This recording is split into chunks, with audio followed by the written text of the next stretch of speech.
ఈ వీడియోలో ఏంటంటే I will discuss 3 operations: post, put, delete. Will go with post mapping. URL ఇస్తే front end post mapping ఎందుకు use చేస్తామంటే డేటాబేస్ ఒక డేటాని స్టోర్ చేయడానికి. సో ఫ్రంట్ ఎండ్ నుంచి డేటా అనేది మనకి వస్తుంది. డేటా వచ్చినప్పుడు we have to receive the data into class. So using request body. Front end నుంచి డేటా వస్తే will be taking into DTO class. Here is the object. ఈ ఆబ్జెక్ట్ని మనం స్టోర్ చేయాలా కాబట్టి we share the object to the service class. ఇప్పుడు data మనకి front end నుంచి వచ్చింది, DTO క్లాస్లో ఉంది. కానీ రిపాజిటరీ డాట్ సేవ్ అన్నప్పుడు you have to give entity కాబట్టి DTOలో ఉన్న ఆబ్జెక్ట్లో ఉన్న అన్ని వాల్యూస్ ఏంటంటే ఎంటిటీకి కాపీ చేసుకున్నాం. So it is copied. Copy చేసుకున్న తర్వాత I give into the dot save మెథడ్కి ఇస్తే అది సేవ్ చేసేసి ఇట్ విల్ సేవ్ అనమాట. ఇప్పుడు ఏంటంటే సేవ్ చేసినప్పుడు డేటాబేస్ సేవ్ అవుతుంది. ఏదైతే డేటా అనేది డేటాబేస్ సేవ్ అయ్యిందో ఆ మొత్తం డేటాని మళ్ళీ మీకు రిటర్న్ చేస్తుంది repository dot save method. So ఇచ్చేసి ఎంటిటీ కాబట్టి సేమ్ డేటా మీకు మన చేతికి వచ్చింది. So your returning the customer ID. ఎందుకంటే ఐడి అనేది ఆటో జనరేట్ అవుతుంది కాబట్టి యూఆర్ గెటింగ్ బ్యాక్. లేదు I want return some other thing return చేసుకోవచ్చు. This is add customer. It will go back to API. ID వచ్చింది.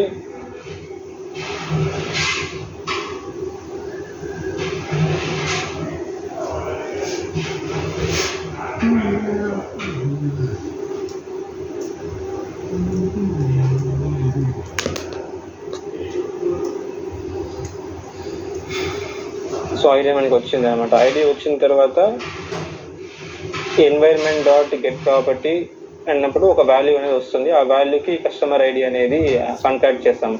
ఆ కన్కాట్ చేసింది success మెసేజ్లో ఉంది. రెస్పాన్సిబిలిటీలో ఫస్ట్ పారామీటర్ అనేది మన మెసేజ్ కాబట్టి I'm passing it. So this is add customer.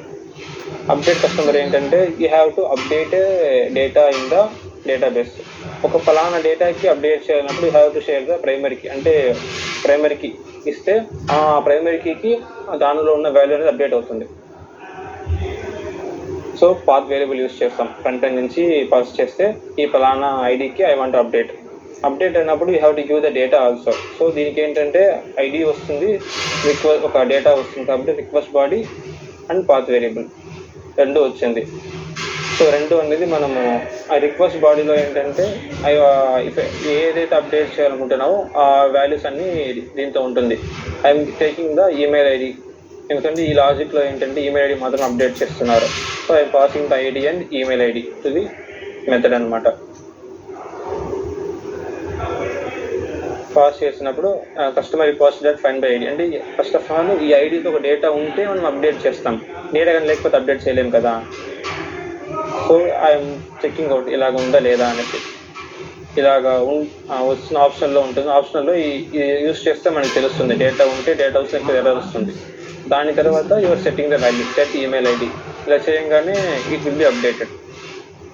Delete customer అంటే ఏంటంటే ఫ్రంట్ ఎండ్ నుంచి ఈ యొక్క ఐడి పంపిస్తాము. ఐడి పంపించినప్పుడు ఆ డేటా కానీ ఉంటే we have to delete it. So first find by ID data ఉందా లేదా అని తెలుసుకోవడానికి ఫైండ్ బై ఐడి చేస్తే ఇది వస్తుంది. ఆప్షనల్లో ఉంటుంది. ఆప్షనల్లో యూజ్ చేసిన తర్వాత ఈ execute this. It will tell you it will ప్రెజెంటా లేదా అనేసి. ఇది కానీ ఎగ్జిక్యూట్ అయ్యిందంటే ఆటోమేటిక్గా ఉందంట అనమాట. దాని తర్వాత repository dot delete by ID అంటే ఈ మెథడ్ యూజ్ చేయగానే రిపాజిటరీ డిలీట్ అయిపోతుంది. This is delete. అంతే బ్రో, స్టాప్ ఇట్.